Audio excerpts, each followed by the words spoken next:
understand why is it when new evidence comes to light, do we ignore that to me seems awfully unscientific. If you've got evidence, like the perpetuation of a lie, just and then becomes fact. It seems to become facts in people's minds, and then when you try to say, hang on a sec, that's not correct, there's no way on God's green earth they'll have what you've got to say.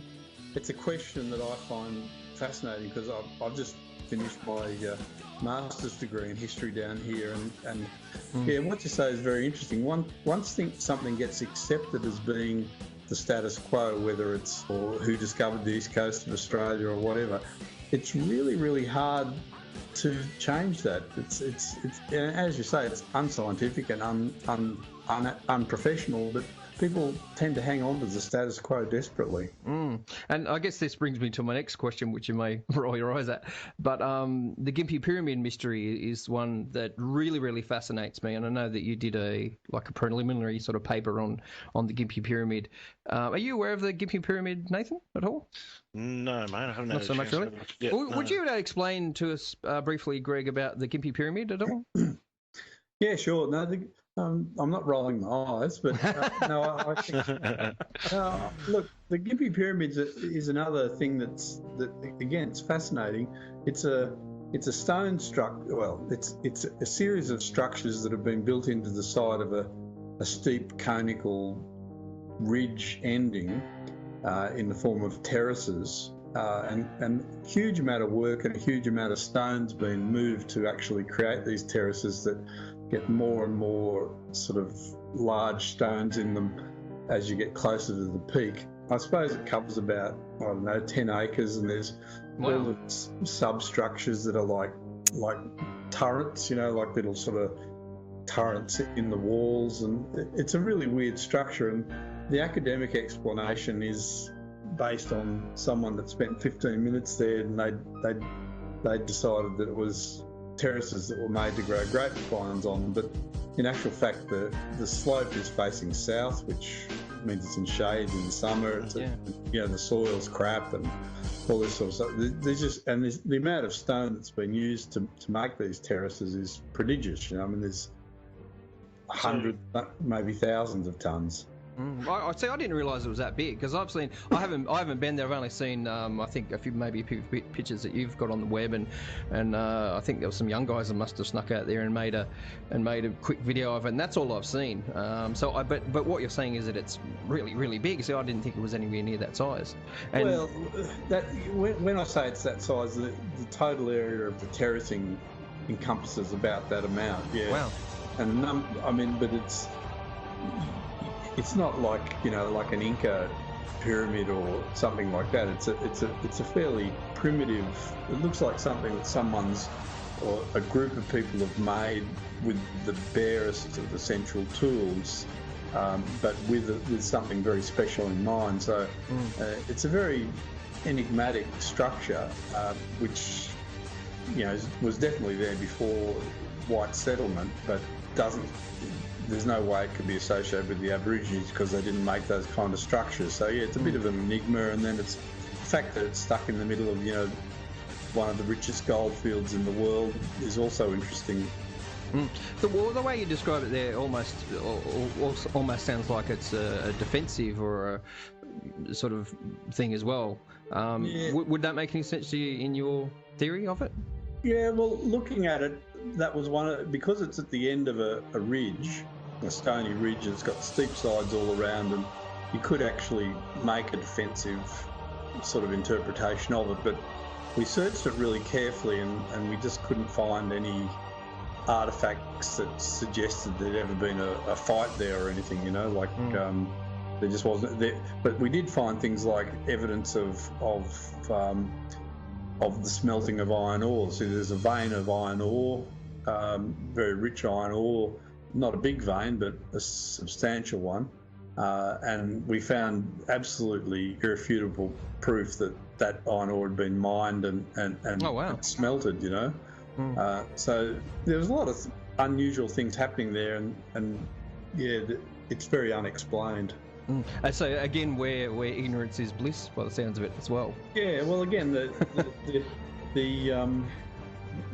one of the newspapers rang me up and did an interview with me, and then they rang up a guy called Trangnall, who's a doctor or professor at the University of Queensland, and his reply to the journalist, he was asking quite sensible questions, was he wouldn't gratify such a ridiculous notion with a reply, you know. It was just, he wouldn't even think it, wouldn't discuss it, he just said it's impossible that anything like that exists, you know, and that was it. All right, the obvious question I'm thinking is, you know, if not white settlement, if not the Aborigines, then who built it? That's the big question, isn't it? So no theories at all exist at this point, or? Look, I never found. I did quite a extensive sort of fossick around the area with metal detectors, and we did a bit of digging, and we looked here and we looked there, and I just couldn't find anything that would give any indication of who built the thing, you know. Right. So you couldn't take a stab at the dark in your in your mind. What do you think it could be? No, look, Put the man on the spot, guys. Yeah. Well, just in your I don't know, educated experience, what do you think? Who could have made it? No, look, could it be Polynesian or? Yeah. Yeah. Look, I'm not going to go for the ancient alien theory with this one. No. I just have to say unexplained. You know, it's just unexplained. There's just nothing there at all that can give me a clue to its origins, but it's unexplained and it's unexplainable, and it's definitely pre-European. That's all I can say. So how did you come to that conclusion, though? Is that from Aboriginal accounts before white settlement? Is that where? No, the Aboriginal accounts are very difficult to find, but no, it's simply things like when you look at so Gympie was really only settled in the it's a bit of a time. I think the 1880s. Okay. Was the Gympie Gold Rush, or it might have been the 1890s when the Gympie Gold Rush was on. Before that, it was all bush. And not long after then, a lot of people came up there looking for gold. Anyway, to cut a long story short, if you look at the land titles for that particular area where this big structure is, they've always been owned by at least 4 different people. So this proves that no European built it, right? Because you've never built such a big structure on land that someone else owned. And then the other thing is the size of the trees that are growing on the actual terraces. They're all sort of, there's a number of 150-year-old plus trees. So there's just no way that a European built it, and the Aborigines just didn't build those kinds of things.